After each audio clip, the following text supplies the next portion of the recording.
출발 새아침.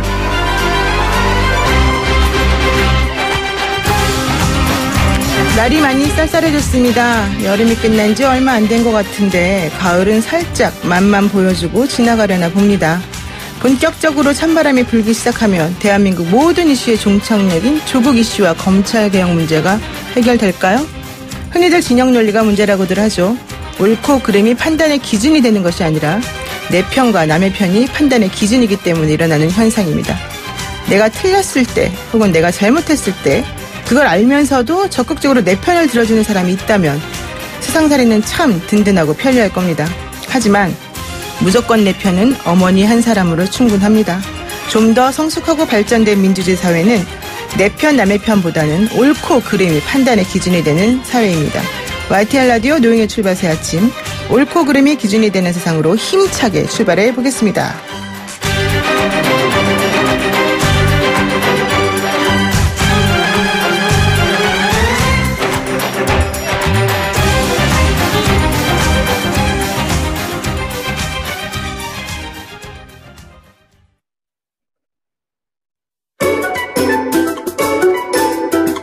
출근길 뉴스 정리해주는 친구 뉴스봇.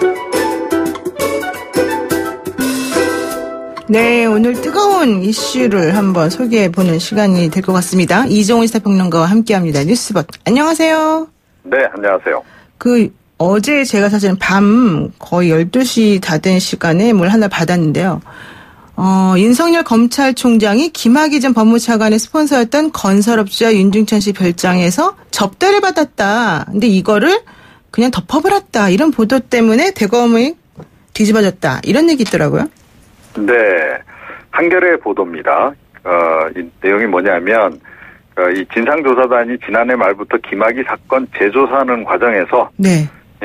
지금 윤 씨의 전화번호부 압수한 명함, 다이어리 이런 것들을 이제 재검토하는 과정에서 윤석열이라고 하는 이름을 확인을 했다. 이런 내용이고요. 네. 그래서 이제 조사단이 이제 윤 씨를 불러서 과거 이제 윤 총장하고 친분이 있었다는 진술도 확보를 했다는 거고, 조사단이 또한 그 윤 총장이 그 윤 씨 그 별장 있잖아요. 그 유명한. 네. 거기서 수차례 접대를 받았다. 이런 진술도 받아냈다는 겁니다.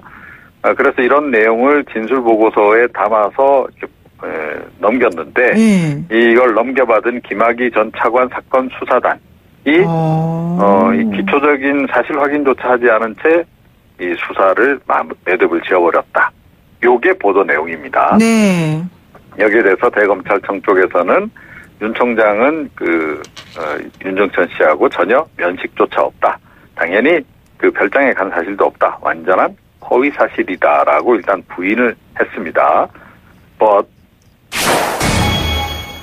검찰이 또 아울러 이런 것도 밝혔어요. 검찰총장 인사검증 과정에서도 이런 근거 없는 음해에 대하여 민정수석실이 검증하고 사실 무근으로 판단한 바 있다.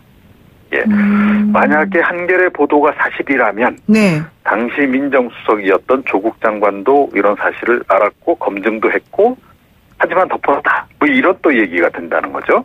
네. 네. 그리고 이런 와중에 대검찰청은 또 어제 4차 검찰 개혁안을 또 내놨습니다. 그래서 네. 직접 수사는 부패 선거 관련 사건만 하고, 전문 공보관 도입해서 수사 보안을 강화하는 그런 내용이고, 이 내용에 대해서는 법무부도 환영한다. 이런 반응을 또 보였네요. 근데 사실 그런 보도가 사실이라면 이건 정말 큰 일이 벌어질 수도 있는 건인데, 대검에서는 민정수석실도 이걸 알고도 덮었다. 또 이렇게 얘기를 하고 있다는 거잖아요? 네, 아니, 그러니까 민정수석실이 이제 덮었다기보다는 네. 사실 무근으로 판단했다. 이렇게 검증을 했는데 거기서 아무 일이 없다고 했는데 왜 이제 와서 이렇게 허위 보도를 하느냐 이런 취지로 네. 하겠다는 거죠? 그런 얘기입니다. 그렇군요. 정말 어렵네요. 근데 이제 조금 전에 말씀드렸듯이 한겨레 보도가 만약에 사실이라고 한다면, 네. 그거는 이제 그 당시 민정수석이 덮었다는 얘기가 될 수도 있는 거죠. 만약에 덮었으면 덮은 것도 책임져야 되겠지만 정말 사실이라면 정말 파장이 만만치 않겠습니다. 자, 네, 그렇습니다. 두 번째 이슈는 뭘까요? 김경록 한국투자증권 프라이빗 뱅커가 정경심 교수의 재산관리인이라고 알려져 있죠. 그런데 네. 유시민 노무현재단 이사장과 인터뷰에서 한 발언 때문에 KBS가 지금 요동을 치고 있다. 이런 얘기인가요? 네, 그렇습니다. 김경록 씨 인터뷰 내용은 이렇습니다. KBS 법조팀하고 인터뷰를 했다. 네. 그런데 보도는 나가지 않았고 그 이후 검찰 조사 때 보니 검사의 컴퓨터 대화창에 KBS랑 인터뷰했다던데 털어봐. 이런 내용이 있더라. 자, 그러니까 KBS가 이 자신하고 한 인터뷰 내용을 검찰에 실시간으로 흘린 거 아니냐. 네. 이렇게 이제 검찰과 KBS의 유착 의혹을 이제 제기를 한 거죠. 자, 여기에 대해서 KBS의 첫 번째 반응은 법적 대응을 하겠다. 그런 적 없다. 이거였습니다. 네. 자, 그런데 두 번째 대응은 또 태도를 바꿔서 외부 인사로 조사위원회를 구성하겠다라고 이제 발표를 했는데 이게 지금 파문을 굉장히 일으키고 있는 겁니다. 네. 그리고 이제 뭐 법조팀 대신에 특별취재팀도 이제 만들겠다라고 얘기를 했는데 이렇게 되니까 법조팀이 속한 사회부 부장이 내부 게시판에 장문의 글을 올리고 이 보직 사퇴를 해버렸고요. 네. KBS 1노조, 2노조, 그러니까 뭐 진보노조, 보수노조 보통 이렇게 부르는데 이 노조 모두 지금 굉장히 반발을 하면서 외부 압력 의혹까지 지금 제기를 하고 있는 이런 상황이 돼버렸습니다.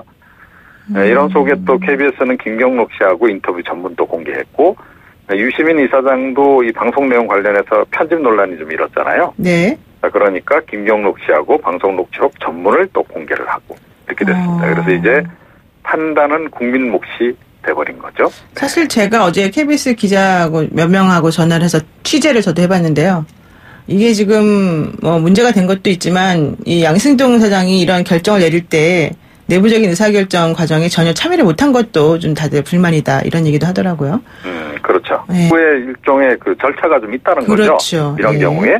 자, 그런데 그런 걸 거치지 않고 바로 외부 조사위를 구성하겠다라고 하니까 그게 더욱더 반발을 좀 그렇죠. 많이 하는 것 같습니다. 네. 오늘 뭐 더 준비한 얘기가 있지만 사실 시간 때문에 여기까지 하겠습니다. 고맙습니다. 네. 네, 오늘 말씀 감사합니다. 지금까지 이종훈 사평론가였습니다.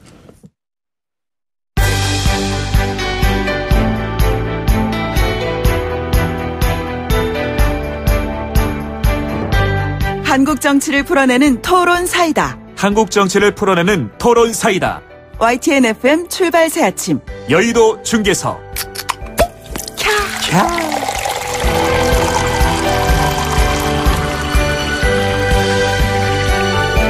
네, 한국 정치를 풀어내는 토론 사이다 여의도 중계석 시간인데요. 오늘 이 시간 여의도 정치 상황을 누구보다도 명쾌하게 풀어주실 원래는 두 분인데 혼자서도 두목을 충분히 하실 우리 일당백 더불어민주당 강병원 의원과 함께합니다. 어서 오세요. 안녕하세요. 역시 젊은 피 강병원 의원 뵈니까 분위기가 달라지네요. 네. 예. 어떻습니까? 오늘 백승주 의원님 같이 못 하시는데 혼자 다 하셔도 되겠습니까? 좀 아쉽긴 하지만 아마 백승주 의원님 오늘 안 나오신 게 굉장히 후회될 수 있도록 네, 일방적인 얘기를 해볼까 합니다. 아, 그럴까요? 오늘 한번 열심히 한번 일방적으로 하시고 싶은 말씀 다 하시는 걸로 한번 하겠습니다. 자, 우선 강병원 의원님 국회 기획재정위원회 소속이신데요. 요즘에 욕설 파문이 많잖아요. 여기저기서. 국감에서 기획재정이 있는 그런 거 없습니까? 품위가 유지되고 있는지요? 기재위는 다행히 이렇게 좀 굉장히 좀 얌전한 상임위로 좀 소문이 나 있고요. 그래서 이 국감 중에 전혀 주목받지 못하고 있습니다. 그러니까. 근데 어제 처음으로 좀 이렇게 그 조국 이슈가 기재위 국감에서도 등장을 해서 조금 좀 주목을 받았는데요. 네. 이제 한국당 의원님들 중심으로 왜 도대체 조국 장관과 그 주변에 대해서 세무조사를 하지 않느냐. 네. 수많은 의혹들이 제기되고 뭐 정경심 교수가 부모님한테 받았던 뭐 건물이나 토지 이런 거에 대해서 상속세도 안 냈다고 하는데 네네. 왜 세무조사하지 않느냐. 그 조국 장관 동생의 전 부인한테 뭐 이렇게 자금을 증여하고 뭐라고 그랬는데 왜 그런 거 세무조사 안 하냐는 얘기가 이슈가 돼가지고요. 네. 여야의 치열한 공방이 있었습니다. 세상에 그 점잖은 기획재정위원회 국감까지도 이제 조국 이슈 때문에 시끄러웠다는 얘기네요. 그러면은 김진태 의원이 사실 좀 특별히 더 집중적으로 얘기하신 거 아니에요? 김진태 의원은 정무이고요. 정무위. 저희 기재위에는 엄용수 의원님, 엄용수 의원님. 최규일 의원님, 뭐 윤영석 의원님 이런 분들이 주로 좀 제기를 해서 네. 저희 또 여당이 네.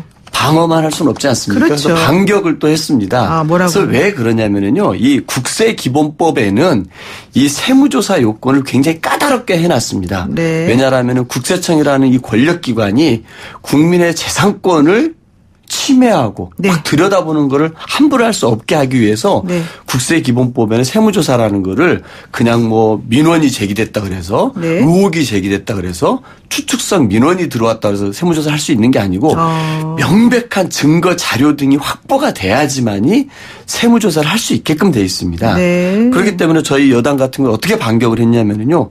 아니 한국당에서 그런 의혹만으로 세무조사를 해야 된다고 지금 주장을 하고 있는데 네. 똑같은 이치로 따지면은 나경원 원내대표의 그 홍신학원에 대해서 수많은 의혹들이 있는데 왜 국세청이 세무조사를 안 합니까? 네. 장제원 의원의 동서학원, 김무성 의원의 용문학원, 홍문정 의원의 경민학원에 대해서도 누가 이렇게 제보하면 무조건 다 세무조사를 해야 되느냐.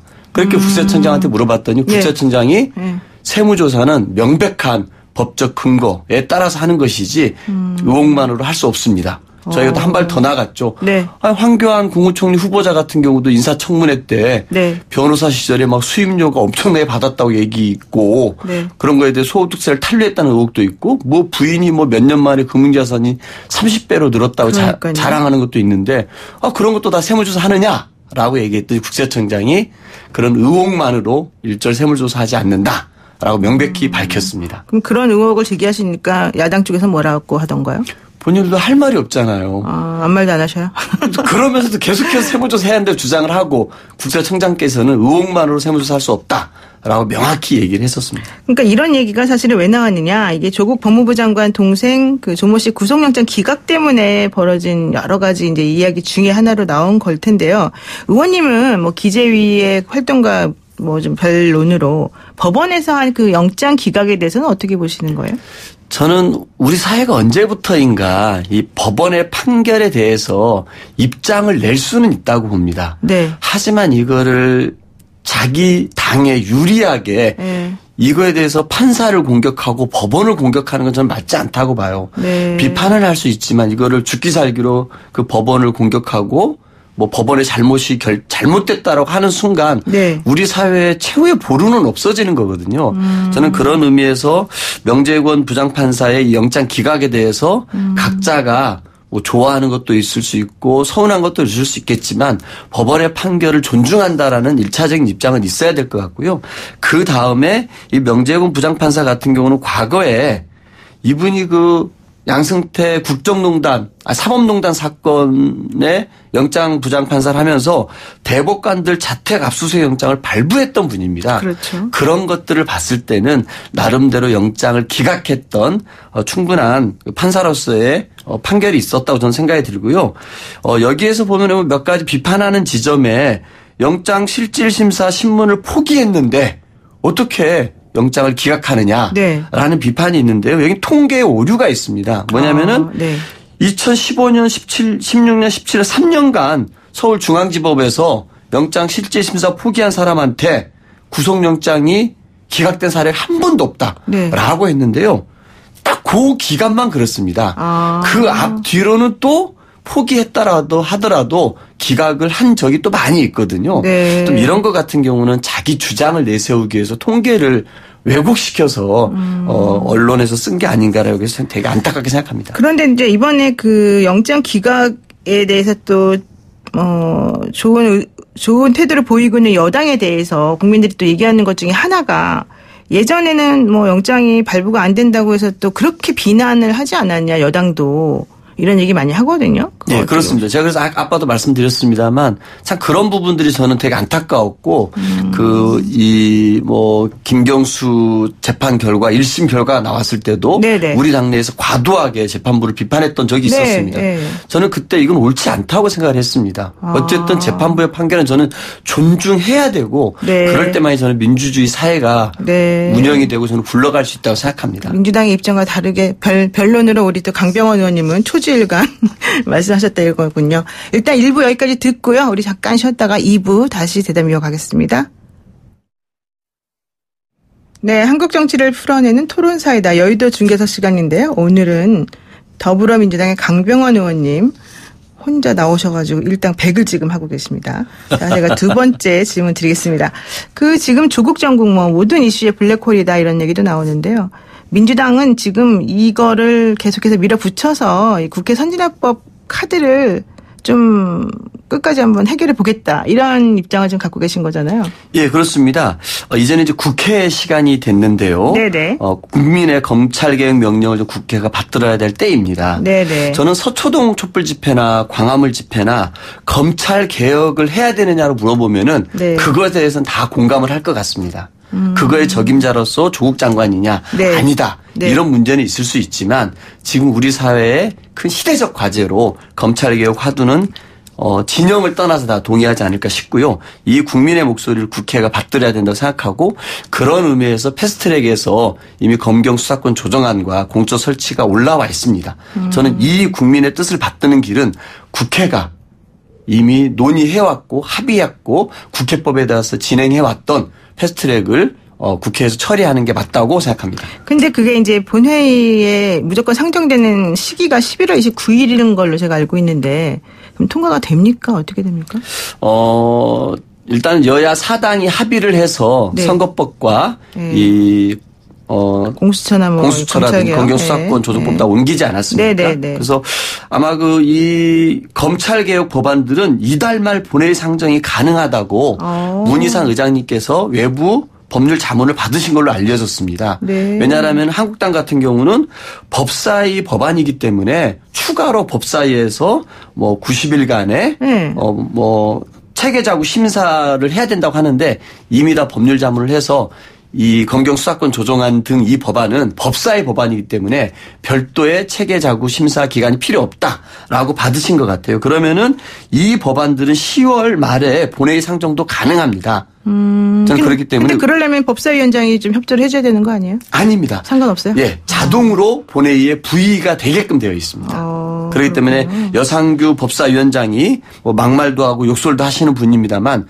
더 이상 본인의 그 권한을 사용할 수 없는 게 이 패스트트랙의 법안이 올려지면은 자동으로 그 상임위에 있다가 본회의로 자동 부의되게 돼 있습니다. 그렇군요. 그럼 이제 검찰 자체 개혁안 관련한 내용을 조금 얘기를 다뤄볼 건데요. 본격적으로 들어가기 전에 어제 밤사이에 일어난 뉴스 중에 하나가 윤석열 검찰총장이 중앙지검장이던 시절에 나왔던 윤중천 씨의 그 별장 성접대와 연루되어 있다 이런 보도가 어젯밤에 나왔잖아요. 네, 저도 깜짝 놀랐습니다. 네, 그 부분과 관련해서는 그러면은 검찰 개혁을 지금 추진하고 있는 윤 총장이나 민주당이나 조국 장관이나 어떻게 지금 이게 영향을 미칠까요? 저는 윤 총장이 검찰 개혁을 하는 건지 아니면 검찰의 기득권을 지키려다가 이 국민들의 검찰 개혁 여망이 워낙 크니까 네네. 어쩔 수 없이 검찰 개혁을 하는지는 모르겠습니다. 그런데 만약에 그 윤중천 씨 1차 조사 수사 기록에 네. 윤석열 총장의 이름이 여러 차례 거론됐고 네. 윤 총장도 그 강원도 그 원주 별장에 가서 여러 차례 접대를 받았다라면 심각한 문제가 아닌가 싶고요. 그런 부분들이 검찰 내에서 진상조사가 있었지 않습니까? 네. 그런데 곧 검찰총장이 될 유력한 사람에 대해서 덮고 지나갔었고, 윤석열 총장 말고도 여러 사람의 검찰 고위급들이 이름이 나왔던 것으로 예. 알고 있는데 그들에 대해서 그때 진상조사를 했던 그 검찰 수사단에서 네. 제대로 된 그 각각의 사람들에 대해서 어떻게 연유가 됐고 네. 어떤 과정이 있었는지 밝힌 적은 없습니다.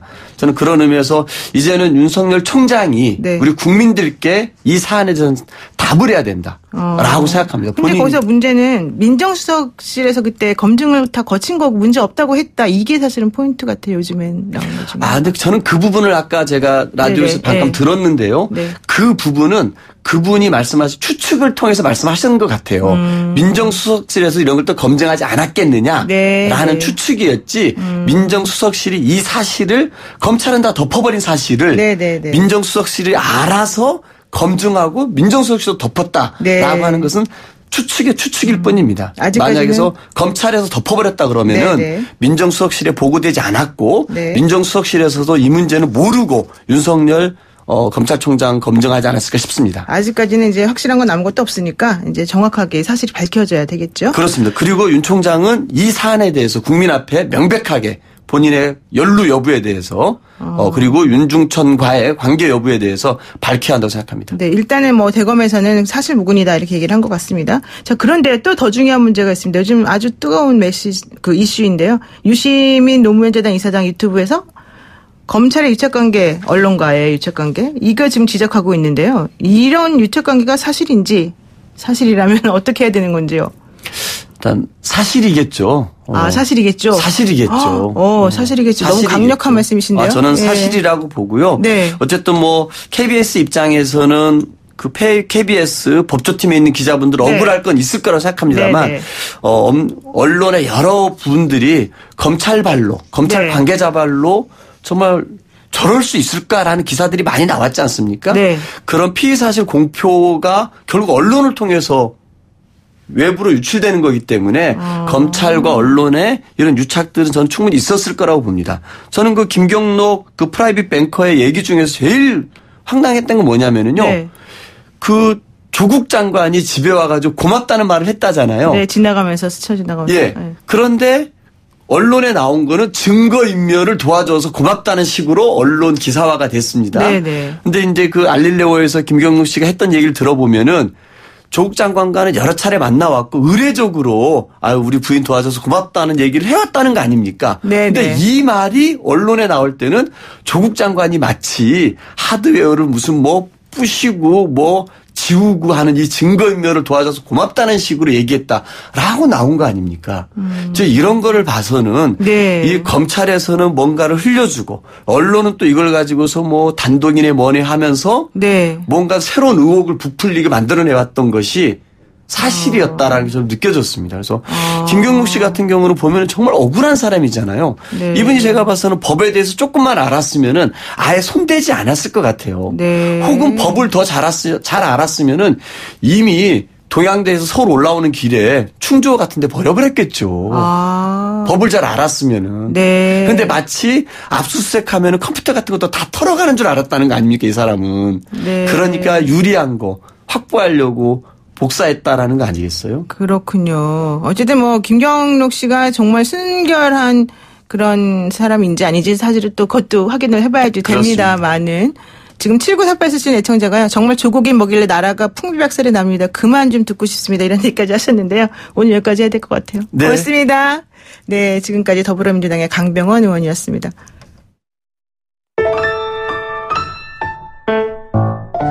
안녕하세요. 기상캐스터 박희원입니다. 1년에 4계절이 존재하는 것처럼 라디오 청취율 조사도 1년에 4번이 있는데요. 바로 지금이 그 청취율 조사 기간입니다. 청취율 조사 전화를 받으시면 나이와 사는 지역, 출퇴근 교통수단까지 너무 세세하게 물어서 당황하실 수도 있습니다. 걱정 마시고요. 이후에 즐겨 듣는 라디오 프로그램이란 질문엔 꼭 YTN 라디오 노영희의 출발 새아침이라고 답해주세요. YTN 라디오 노영희의 출발 새아침.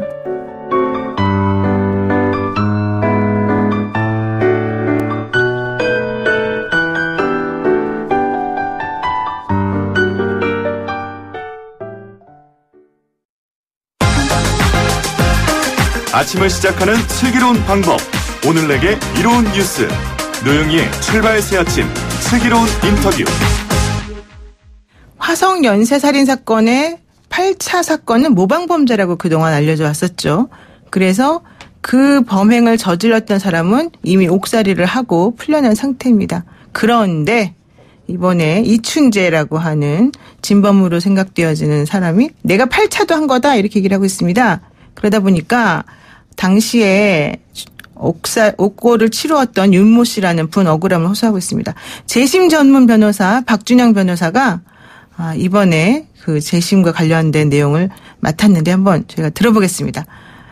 박준영 변호사님 안녕하세요. 네, 안녕하세요. 반갑습니다. 네, 요즘 너무 바쁘시죠? 어제 그제 좀 바빴습니다. 중요한 재판을 지금 하시고 계시는 걸로 알고 있는데 네. 무슨 재판이었습니까? 어제 했던 거는? 어제 재판은 제가 30년 전이죠, 이 사건도. 30년 전에 부산에서 발생했던 낙동강변 살인사건이라고요. 네. 그 사건도 억울하게 살인 누명을 쓰고 무기징역을 받으신 분이 2분 계십니다. 네. 그리고 또 복역 중에 감형이 이루어져서 20년 이상 옥살이 하시고 출소하신 분들의 재심을 지금 진행하고 있습니다. 정말 어려운 사건들만 골라서 맡고 계시는데 지난번에 약촌 오거리 사건이라고 불리는 사건에서는 재심을 해서 무죄를 이끌어내신 거잖아요. 예. 이번에 낙동강변 살인 사건도 좀 가능성이 있습니까? 예, 이 사건 거의 확실한 사건입니다. 그래서 다음 달 올해 안에 어떤 재심 개시 결정은 내려질 것 같고요. 네네. 올해 안일 수 있고 또 내년 초일 수도 있습니다. 네. 그리고 무죄도 곧 이제 것 같습니다. 그런데 그 재심을 신청하는 분들에게 그러면 어떤 공통점 같은 게 있습니까? 재심을 신청한 분들의 공통점은 일단은 당시 수사 과정의 어떤 위법이 공통적으로 나타나고요. 네. 또 재판에서 또의 어떤 그 당사자들의 주장을 전혀 듣지 않고 또 그 당시 또 그 옛날에는 과학적인 어떤 수사 기법도 없었을 뿐만 아니라 네네. 재판의 어떤 그 사실 심리의 역량도 상당히 떨어졌던 것 같아요. 그래서 당시 사건 기록을 지금 다시 재판한다면은 이거 유죄 나오기 힘든데라는 그런 생각이 드는 이런 판결이 꽤 있습니다, 실은. 그렇군요. 이 화성 8차 사건 같은 경우도 그때 당시에 판결 내렸던 분 중에 한 분이 이회창 전 대법관이다 이런 얘기도 있던데요. 어쨌든 저는 그 부분에 대한 비판은 약간 아쉽습니다. 아, 왜요? 왜 아쉽냐면은 물론 당시 재판의 문제점을 왜 지적 못 하겠습니까마는 이 사건이 이제 1심에서 자백을 했던 사건이고 또 이제 그 자백의 근거가 됐던 이제 자백이 담긴 조서의 내용이 어쨌든 저는 고문이나 가혹행위로 조작된 걸로 보긴 하는데 이게 구체적이었던 건 맞거든요. 이런 상황에서 법률심인 최종심에서는 물론 아쉽죠. 안타깝지만 이걸 이회창 대법관의 어떤 큰 과거의 판결로 이렇게 보도가 나가는 것은 좀 아쉽습니다. 좀 더 사실관계를 보고 그 당시에 또 재판의 어떤 안타깝지만 그 실태를 좀 검토를 한 다음에 그렇게 비판했어야 되는 것 아닌가 싶고요. 오히려 저는 국선 변호인의 문제가 더 크다고 생각해요. 아, 국선 변호인이 오히려? 네. 재판을 좀 약간 재판 과정에서 더 신중한 심리가 이루어지게끔 변호인이 조력을 제대로 했었어야 되는데 네네. 1, 2, 3심 국선 변호인을 단 한 번도 얼굴 보지 못했다는 얘기를 하고 있거든요. 그게 이제 저는 처음에는 안 믿었다기보다는 좀 의심쩍었습니다. 왜냐하면 어떻게 1, 2, 3심 변호인을 한 사람도 못 볼 수 있을까. 근데 대법원 그 국선 변호인은 본인이 자기가 안 봤다라고 얘기를 하고 있고요. 네네. 그 2심 국선 변호인은 결심 공판일에 제가 본인이 대신 참석했다는 얘기를 하고 있습니다. 그래서 이것도 정말 안 봤다는 얘기가 틀린 말이 아닌 거구나라는 생각이 들었고요. 이게 너무 아쉬웠고, 약간 얘기를 좀 끌어가자면, 이걸 또 변호인의 문제라만 또 볼 수 있을까라는 생각을 왜 또 하게 되냐면, 당시 이 사건에 대한 분위기가 어땠을까라는 생각해 봅니다. 네. 사실상 고의정 사건과 같이 여론이 형성되어 있지 않았을까라는 생각이 들어서, 그러다 보니까 변호인도 사건에 대한 어떤 변호에 대해서 그렇게 신경을 안 썼지 않았을까라는 그런 생각도 해봤습니다. 아, 그랬군요. 그런데 아까 이제 자백에 대한 얘기도 하셨고 국선 변호인이 제대로 일을 안 한 것 같이 좀 보인다 이런 얘기도 하셨는데 보통 수사를 예전에 할 때 자백이 수사의 왕이다 이래가지고 자백을 중심으로 모든 사건을 풀어나가려는 경향이 있었던 거잖아요. 근데 지금 왜 저지르지도 않은 범죄에 대해서 그러면 허위를 자백을 하는 겁니까? 저지르지도 않은 범죄에 대해서 허위를 어떻게 자백할 수 있느냐에 대해서 사람들이 많이 의구심을 갖습니다. 그렇죠. 왜냐면은, 아무리 그래도 자기가 하지도 않은 죄를 자백을 할 수가 있냐. 그리고 이 사건은 재판 과정에서도 자백이 이루어졌는데 이건 정말 이해가 되지 않는다라는 분도 있는데요. 이게 이제 어찌 보면 합리적인 생각입니다. 근데 이 사건, 이런 허위 자백이라는 것은 자기가 하지도 않은 죄를 자백한 거거든요. 이건 합리적인 게 아니라 비합리적인 거거든요. 자기 파괴적인 겁니다. 이런 비합리적인 사실관계를 볼 때는 합리적인 잣대로 볼 때는 굉장히 위험할 수 있습니다. 경험적인 사실로 받아들이고 그 사람이 처한 상황에 대한 검토도 면밀히 이루어져야 되는 겁니다.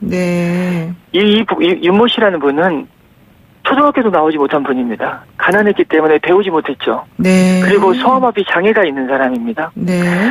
이런 상황에서 사회적 약자가 정말 도움을 받았어야 되는데 방금 말씀드린 바와 같이 변호인의 조력도 제대로 이루어지지 않았습니다. 이런 이중적 불이익에 처한 상태였고 그리고 본인이 그 당시에는 이런 얘기를 하거든요. 경찰 수사 과정에서는 5, 6년, 10년 얘기가 나왔다고 합니다. 그래서 5, 6년, 10년도 굉장히 큰 형벌이긴 하지만은 당시 받았던 가혹행위나 고문에 비하면은 아무것도 아니었던 거죠. 일단 이 순간만을 벗어나고 싶다. 그리고 검찰 수사 과정에서는 그런 고문이나 가혹행위는 없었지만은 자백을 하면 사형당한다. 자백해야지 그나마 무기 또는 20년이라는 얘기가 나왔다는 겁니다. 이제 이 사람은 아무도 도와주지 않는 상태에서 사형당하는 것보다 사람들이 이 화성 사건으로 취급해서 사형을 얘기를 하고 있는 상황에서 사형당하는 것보다 그래도 20년이라도 받는 게 맞지 않나. 네. 그런 생각을 했던 것 같아요. 근데 현실적으로 무기징역이 나오다 보니까 이건 아니구나라는 생각하고 그래 어떻게든 다퉈야겠구나 생각하고 혼자 이렇게 2심 때 다퉜는데 그때도 변호인이 이제 제대로 이제 저력을 못했던 겁니다. 못 배우고 돈도 없고 백도 없고 그리고 또 경찰은 압박을 하고 고문까지 하니까 내가 어쩔 수 없이 자백을 한 것이고 또 순간적으로 판단을 잘못할 수밖에 없는 그런 상황이 지금의 상황을 만들었다 이제 이런 얘기인 건데요. 세상 누구가 도와주지 않았던 거죠. 그렇죠. 아무도 도와주지 않은 상황에서 고립무원인 상태였던 겁니다. 그래서 지금 박 변호사는 이번이 정말 하늘이 주신 천우신주의 기회다. 이걸 잘 살려야 된다. 만약에 정말로 억울하다면 이번 재심이 마지막 기회다 이런 얘기를 하셨는데요.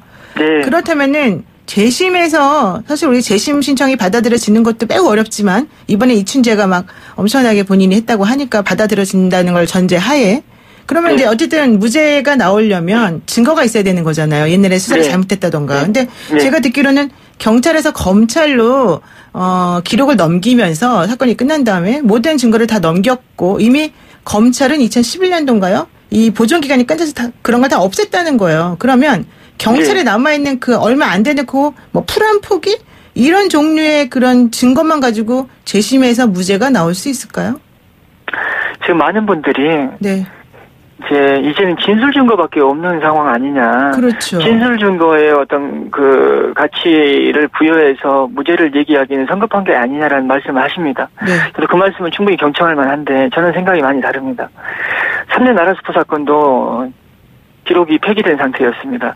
증거물 하나도 남아있지 않았었습니다. 네네. 다만 진술 증거, 진범으로 나타난 사람의 진술 증거에 어떤 의미가 부여됐고 그 진술 증거를 보강하는 자료들이 있었단 말입니다. 네. 진술 증거를 보강하는 자료는 당시 사건 기록에 다른 사람들의 또 진술이었던 겁니다. 이건 뭘 의미하냐면 지금 그 이춘재의 자백만 있다라고 할 게 아닙니다. 이춘재의 지금 의미 있는 자백이라는 얘기는 당시 수사 기록, 사건 기록에도 이춘재의 자백을 뒷받침하는 증거들이 있다는 겁니다. 네. 그러면 이게 종합적으로 평가가 돼가지고 이춘재의 자백의 증거 가치를 따져봐야 되는 겁니다.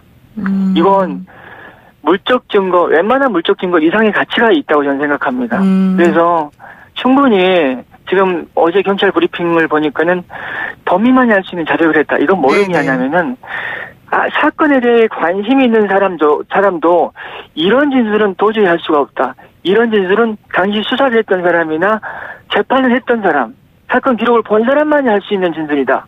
이 얘기거든요. 그래서 이거는 굉장히 큰 의미가 있는 증거입니다. 그리고 그러면 이쪽 자백도 있지 않냐. 네네. 이쪽 자백도 있고 이쪽 자백도 있지 않냐. 그러면 어느 걸 믿어야 되냐라고 얘기하시는 분도 계시는데요. 네. 이춘재의 자백은 아주 자연스러운 분위기에서 나왔을 겁니다. 그리고 이춘재의 자백을 뭐 어떻게 강제로 끌어내거나 유도했을 가능성은 거의 희박해요. 네네. 왜냐하면 오히려 경찰 입장에서는 난감한 상황이었거든요. 근데 지금 당시 윤모 씨의 자백은 고문과 가혹행위를 지금 주장하고 있는 상황이지 않습니까? 네네. 자백의 전제가 된 상황조차도 이제는 이 윤모 씨의 자백을 믿지 못하고 이춘재의 자백을 믿게끔 하는 그런 상황이에요. 그래서 이 사건을 진술 증거만 있고 이제 30년이 지나서 뭐 아무 증거물이 없는 상태에서 뭘 밝혀낼 수 있냐? 그것은 사건을 너무 단편적으로 보는 겁니다. 그러니까 종합적으로 봐야 됩니다. 핵심은 정말 고문에 의한 자백이 있었다라는 이 주장이 맞는지 안 맞는지, 즉 고문이 있었는지 일단 첫 번째 밝혀내는 것도 필요할 것 같고요. 두 번째는 지금 이춘재 진술이 매우 중요하다고 하셨으니까 이춘재가 자백을 할 이유가 전혀 없는 상황에서 굳이 자백을 한 거는 본인이 진짜 범인이 맞기 때문이다. 이거에 대한 그 논리적인 뭐 근거나 사람들이 이해하는 면이 이제 충분히 있어야 된다는 건데요. 제가 보기엔 세 번째가 더 중요한 것 같아요. 세 번째는 결과적으로는 8차 사건이 이춘재 범행이 맞다면 경찰이 그동안 수사를 잘못했다라고 하는 걸 스스로가 이제 인정을 해야 되는 경찰의 불명예가 걸려있는 부분이라서 이런 거에서는 사실 소극적으로 경찰이 협조를 안 할 가능성도 있는 것이고 진실을 은폐하려는 그런 동기를 가질 수도 있는 거 아니냐. 이거 어떻게 생각하십니까? 저는 약간 달리 봅니다, 실은요. 달리 봐요. 왜냐면은, 예. 30년 전에 어떤 반인권적인 수사를 이제 경찰이 이제 밝혀야 되는 상황인데요. 네. 만약에 밝혔을 때, 물론 약간 경찰에 대한 불신이나, 경찰 정말 저땐 저랬지라는 그런 생각, 이런 어떤 여러 가지 이제 시민들의 어떤 반응이 있을 수 있습니다. 네. 하지만, 네. 30년 전의 수사가 지금도 똑같이 이루어지고 있다고 생각하는 사람 없습니다. 오히려, 지금 30년 전의 잘못을 정말 저 직원이 지금 개입된 네네네. 잘못을 확실히 밝혀낸다면, 오히려 이제 경찰을 한번 믿을 수 있겠구나. 네네. 경찰이 이번에 잘했다. 네. 한번 저는 그런 평가도 충분히 내릴 수 있다고 생각합니다. 네, 고맙습니다. 정말 이 시대 최고의 아주 훌륭한 변호사 박준현 변호사님하고 인터뷰 여기까지 마치겠습니다. 정말 성공하시길 빌겠습니다. 고맙습니다. 감사합니다. 네, 지금까지 박준현 변호사였습니다.